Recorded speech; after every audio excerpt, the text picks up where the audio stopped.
সময়ের সময় ভালো যাচ্ছে, একদম যাচ্ছে না। কি বক্তব্য এ নিয়ে তোমাদের? হ্যাঁ, সময় রান্না তো জেলে জেলে না, জেলে না, জেলে যায়নি, যায়নি, যাবে, যাবে, তুমি শিওর যাবে? যেতে পারে। তিলকে তাল করা বেসিক্যালি। এর থেকে কত নোংরা জিনিস ইউটিউবে দেখেছি। দেখতে ইন্ডিয়াস গট লেটেন্ট, আরে ঠিক আছে দেখতে, ঠিক আছে, কোনো অসুবিধা নেই, দেখাটা পাপ নয়, বানানোটা পাপ। ও আজে বাজে শো দেখতাম, ও উল্টো পাল্টা কমেন্ট পাস করতো।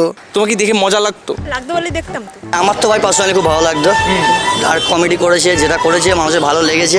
কারোর ভালো লাগেনি তো তার পার্সোনাল ব্যাপার সেটা। যে কিছু জন মানুষ সমর্থন করছে, আমার মনে হয় তাদেরও ভাবা উচিত আর কি। ও তো কোনোদিন এটা বলেও নি যে আমি মানুষকে ঠিক করতে আসছি, সোসাইটিটাকে ঠিক করতে আসছি। ও তো বারে বারেই ওই কথাটাই বলেছে যে আমার কাজ এটা নয়, আমি কমেডি করতে এসেছি, আমি খিস্তি মারবো, আমি দুটো বাজে কথা বলবো, কিন্তু তাতে যদি মানুষের হাসি পায় তাহলে পাবে। এটাই তো দেখা যাচ্ছে যে শুধু গালি দিয়েই তারা নিজেদেরকে অ্যাডভান্স প্রমাণ করতে চাইছে। ওই লেটেন্ট জিনিসটা এমনই হয়ে গেছে, সবাই স্ল্যাং ইউজ করতে বাধ্য, নাহলে কেউ হাসবে না। মা বাবাকে নিয়ে কোনো জোকিং করা উচিত না, ভাই বোনদের নিয়ে কোনো জোকিং করা উচিত না। বুঝতে পারছি তুমি একদম রণবীর এলাহাবাদিয়াকেই বলছো, তাই না?